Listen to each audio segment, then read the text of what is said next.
Still not in Studio A, still at Don Juan. I can't say it as cool as Matt Moscona says it, but we got a lot to talk about. Let's get to it. Roll it, Kyle.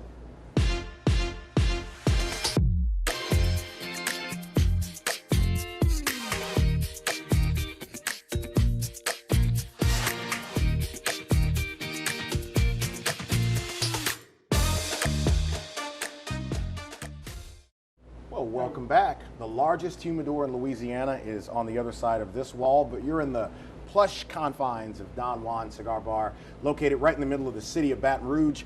My guests on the show today are Angel Nelson, Chief Executive Officer of Boys and Girls Clubs of Metro Louisiana, and Colonel David Couvillon. He's with the Office of Group Benefits, but even greater than that, we've been friends for about 1.5 million years, and so they're not here just in those capacities. They're here as also members of the Board of Directors for the Law Enforcement and Criminal Justice Foundation. And Angel, we recently had a meeting with all of the partners about the center, and progress took a big step forward in a lot of ways in some of the back of the house stuff. So if someone hasn't heard about the Inspiration Center, tell them what it is.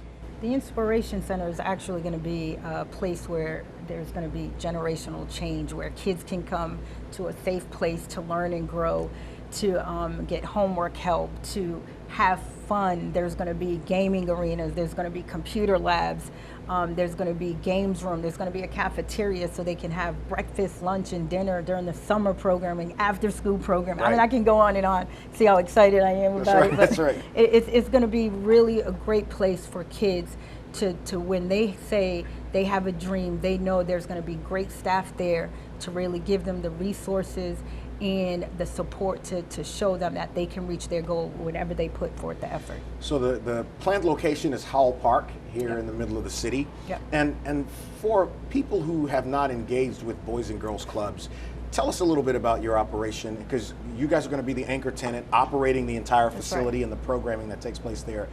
What do y'all do at BNGC? Yeah, well, again, this is just in lines of what we do. You know, our mission is to enable all young people, especially those who need us most, to reach their full potential to become productive, caring, responsible citizens. And so we, again, want to give them the resources to not only graduate on time, but have a plan for the future, whether it be the military, the workforce, a trade school, higher ed. So we want to, again, make sure that they have a safe place to learn and grow. And that's what Boys and Girls Clubs is about. We focus in 5 core areas, which is healthy lifestyles, character and leadership development, education, the arts, and sports, fitness, and recreation. And so we are also, just the partnerships that we have. Look, we don't know everything. We're not experts in everything, but what's key to the success of our kids is to making sure that we have the partnerships in place to really, again, give them the resources to be successful.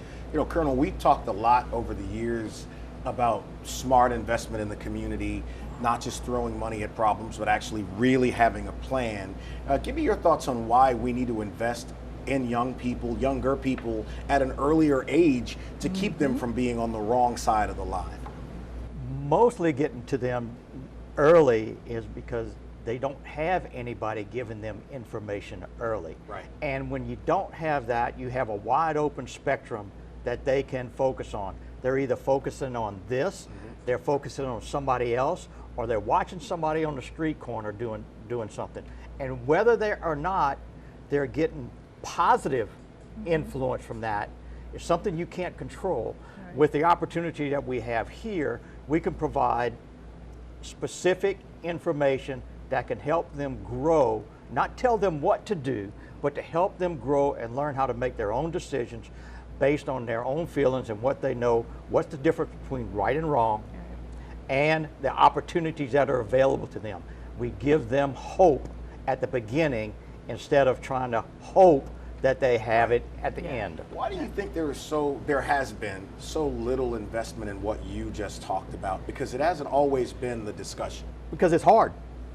Okay. It's hard, and people don't want to take the opportunity to do that. I grew up in the Boy Scouts, and I went through the scouting program. We're talking about Boys and Girls Clubs here. Same type of situation where you put people in an environment that they can learn and grow and experience and have social interaction with other people their own age, as well as grown-ups, leaders, who can show them the right way to act, how to participate in society, what an education means, and why it's important. Same thing, Angel. The importance of the Well, investment. there's- We got less than a minute. You can start, Well, and then we'll come I back. can't finish in a minute. No. I mean, I think it's funding. I think it's having a safe place for them to go. I think it's a generational thing. There's many, many different things that go to play into making sure that, but it does start at an early age. If we can start them between 6 and 12, that's the time where we can really then help them and make it something with a habit, versus now it's too late and now we have to unravel all that stuff. Influence. Influence. These Absolutely. two were so good. Better than the guests I had on the show last week. I can't remember who that was. But we'll come back and talk about service, both being military veterans, and tell you ask them what they expect for the rest of the year. So we're live at Don Juan Cigar Bar here in Baton Rouge. Back in just a moment. Back with Angel Nelson and Colonel David Cuvion, both military veterans, and we've talked before. Colonel's been on and given us perspective on so many things geopolitically and talk about the military, but we've not had this conversation, at least on camera. Navy, what led you to military service? You know, me and my cousin actually said that we were going to join in the buddy system back in 1971. And what happened was, so I wanted to go. I mean, I was an athlete. I had colleges coming and looking at me, and I just wasn't ready for college at that time. And so we went and joined the Navy, and she ended up not going, and I did. But was the best decision that I've ever made in my life. Why? Hands down. Because it taught me leadership, it taught me commitment, it taught me honor, integrity. It just gave me skills to really be able to work on any level, in any environment. So that was probably at an early age again. So had great mentors. So I think that was the best decision for me, for me, especially from where I'm at today. Do you think the military is lauded in the way that it was in years past? That people look at becoming a member of what I still call the armed forces as an honorable thing? Or has that waned a little bit because of some of the chatter and politics behind it? I think there has been a shift, but not a major shift. I think most people that you talk with, interact with, and they respect the people in the military. I will tell you that most employers discount military service other than you got some experience on a thing, but they don't say just because you were in the military you are going to be great at the job that you're looking for. So it's a step up, but it's not a guarantee for an open door. You still have to sell yourself. That's Yeah. interesting, because you would think that someone would look at that service and see all these linear successes from the Right. beginning, going through basic and everything. I think it should be I an think the asset. conversation across the country, politically, educationally, don't point to military service That's right. as a step up. Almost everything now is geared toward a 4-year university degree, and they're even talking more of that, master's or a doctorate. Right. And they don't see that the education that you get in working with other people, leading other people, Right. being responsible Yes. for people, equipment, logistics, you Yeah. name it. Yeah. They don't see that as an experience that can translate into whatever world they're looking at now. Yeah. They may think you have some discipline about you, that you're going to show up for work on time, and that's a key important. That's important, but they don't see it as the real rock that they're going to build you as an employee on now. What do you think about that? No, I 100% agree. I mean, when you look at not only do we do that, but we do it under pressure. You know, every single day that we're going and everyone's still sleeping, we're up, we're standing duty, we're still leading, we're dealing with, we're literally fighting fires, putting out fires, Yeah. right? Wow. So there's so many things that we've already gained, and you're right, it's not counted for. That's a lot of, and I think a lot of companies, if you have an HR or if you have a company or an organization that understands military and that may have had military personnel, but If not, no. I mean, I'm in the nonprofit sector, and that did not make a difference that I was in the military when I started off. It's interesting, the Colonel referenced the push towards 4-year degrees and advanced degrees, and we've had a number of conversations with there being a shift now to focus kids or young people more on skilled labor, certifications, 2-year programs, because there's been a shortage in the amount of talent in those other areas where a kid could get out of high school, become certified in some profession, and get right into the workforce and make some decent money. That shift is going on now. Is it aggressive enough? I think it is, and I think the military offers an opportunity for that because there are so many jobs. Anything that you can think of in the civilian world, the military does. Right. It doesn't just pull triggers. Anything that you have, they have people who support anything, from plumbers to electricians to cooks to whatever. And those skills can come out of the military and go right to work. But you don't have to expect, and particularly the military, the veteran, can't expect that they're going to run to the top level once they do that. They still have to start at the bottom and have to prove their worth and move up. Look, when we come back, I want to talk about one of my favorite subjects, leadership. You both know a lot about leadership. You lead an amazing organization, and you're helping lead in this effort with the Inspiration Center. And I do enjoy hearing what others think about leadership, proper ways to do it, things to avoid if you're in leadership, which is something that's different because you can't manage people the way you used to 25 years ago. Right. The do it because I said so era is all gone. And I think I want to hear what you guys think about that. Talking with Angel Nelson, CEO of Boys and Girls Clubs of Metro Louisiana, Colonel David Couvillon, both sit with me on the board of directors for the Law Enforcement and Criminal Justice Foundation. And we're going to try to see if Brittany will come in here and do a segment with us to talk about what happens here at Don Juan if you're in Baton Rouge and you're so inclined to come by. Back in just a moment. Colonel Couvillon, Angel Nelson still here with us. All right, ladies first. Your definition of good leadership is what? Lead by example. I mean, it's not just, I always try to put myself in other people's shoes because I started literally in my organization at the bottom. Like as a volunteer, my kids went to Boys and Girls Clubs. Clay, you know my story. Yeah. So when I look at being a leader, I literally look at it's serving others and making sure that I treat people the way I want to be treated. One thing about my team is I know, look, kids are first. I get it. That's our focus. Yeah. But I cannot expect my team to take care of kids if I don't take care of my staff. And so that is so important to me, is leading by example. Integrity is huge because I know if my boss isn't around, I'm really representing my organization and the kids and the families that we serve. And even volunteers like you, Clay. I mean, you've given your time, talent, and treasure to what we're doing with the Inspiration Center now, and to many, many others, and same with you. And so, again, I just think as a leader, you have to always, expect a lot from your team, but also they know that I'm right there with them. Yeah. Colonel, same thing. Your definition of good leadership. Now you make me follow her after she says all I of really that. didn't say a definition, but you know. No, she Angel is spot on, and part of being a leader is having the wherewithal to make a decision, to stick by that decision, and if that decision turns out to be wrong, owning up to it. Yep. Absolutely. All right? And then you have to be able to get the message down to the people that work with you, not for you, not under you, that work with you. That's right. And get their cooperation on a thing. And you also have to be willing. Just because you're a leader doesn't mean you're always right in your decision. Right. That's doesn't right. mean you're always right in what you want to do and your Absolutely. vision. You have to be open to input from the other, from the people that you work with.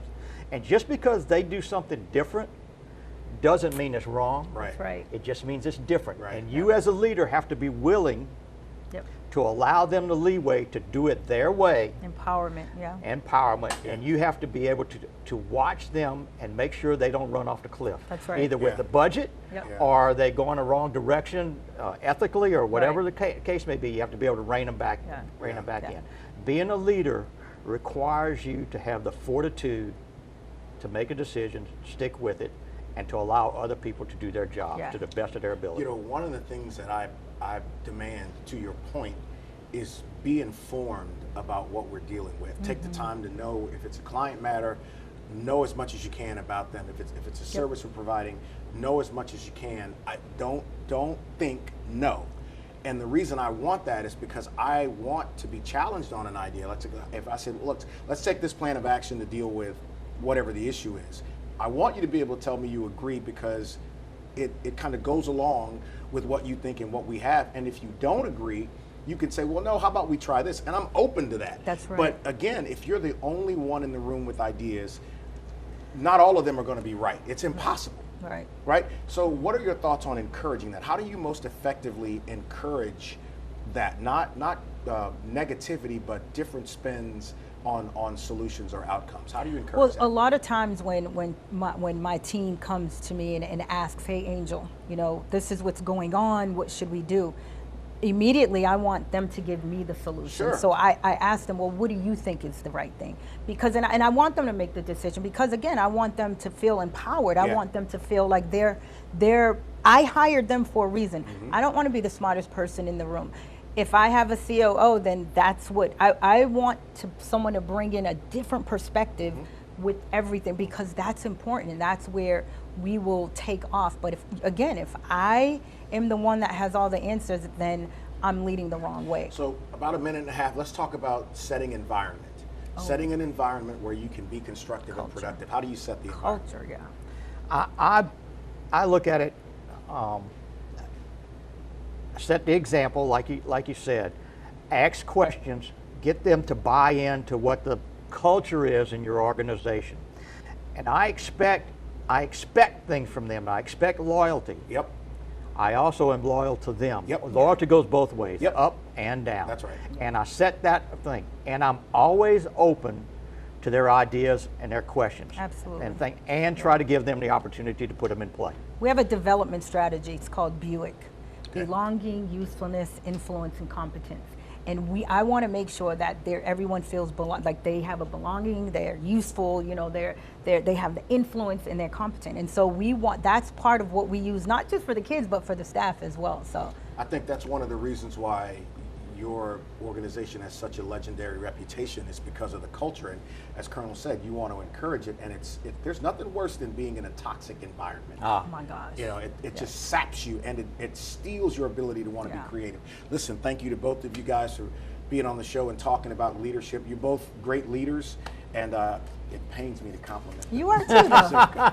You are too. So we'll see if we can talk Brittany into coming in here and talking a little bit about Don Juan Cigar Bar. We'll work on her. You'll find out if we're right or wrong in about 2 minutes. So it worked out. She decided to join us for the last segment to talk about what happens here at Don Juan Cigar Bar. This is Brittany that you've heard us talk about on the last couple of shows, manager here. Justine is pretending to be ill so that she's not on camera with us today for the show to talk about Don Juan. But Britt, you've been the manager here for a while. For people who've not been on the inside, talk a little bit about this great environment. I mean, it's a really nice, chill environment. People just come in, hang out with each other, talk, smoke cigars, have a good cocktail. We have great bartenders that make amazing beverages, right? Yep. So talk about some of the drinks that you guys offer here for people who are wondering. The most popular by far is the old fashioned. Uh-huh. And I've heard from several people that we make a great old fashioned. We do great Manhattans. You have had the Manhattan. The best, you love the Manhattan. best one I've ever had. So we just have a bunch of different cocktails. Everyone that works here knows how to make cocktails. So we execute everything. Everything's delicious, good. Yeah, you maintain a pretty good, friendly, and almost family-like environment here with the way people get along. Yeah, absolutely. I mean, you can walk in and talk to anybody in here. It's like Cheers with It is. cigars. It is. We're clients, and we're usually stuck in the corner back here in the leather chairs. That's where they put the rabble rousers, back in the corner. Yeah, but I mean, everyone's just friendly in here. You walk up to anyone, talk to them. That is one of the things that is rare that I walk in here. I don't find somebody to talk to. Right. To converse with. Right. Yeah. And I may not know anybody in when I walk in, but you always find somebody to have a conversation with. You know, the craziest thing is how diverse the crowd is. And I'm not just talking racially, I'm talking careers, what people do for a living. There's age. Yeah, everything. And that's kind of hard to pull off in a lot of places. Is it organic, or is that something you guys are doing? I'm going to pretend like it's all me. I can't promise that that's what it is, but I'm going to just pretend that I've just done a great job and everyone gets along. I don't know. I thought Laurel said it was all because of her. She probably did say that, Yeah. but she won't get on the show either. She So won't. we're going to so you I take get all the the credit. credit. I get the credit. Listen, when Matt and Gordy were here, we talked about football season Yeah. and Whiskey and Wine, which is an experience unto itself. I know Kuv watches it live on YouTube. No, I have to tell you, I've been here on live Okay. and been here live, Yeah. and somebody from Washington, D.C. texted me, is that you behind Moscona? Oh, on listen, the, that camera is something Yes. else. That camera is something else. Like we yeah. talked about, so there was the one with Hannah Griffin, the cowboy hat, which is unforgettable, and then they made reference to the couple at the bar. Oh, that yeah. For the length, almost the length of Whiskey and Wine. Like I said, that guy looked like he was trying to digest that lady. I don't know what that was all about, but it's every. They game. were in love. They were in love. They were in love. Yeah, let's go with that. Uh-huh. So every LSU game this year, you can come out and see Whiskey and Wine. What are your hours? Tell me the hours. Hours are 2 p.m. to 12 a.m. Monday through Sunday, every day of the week. Yeah.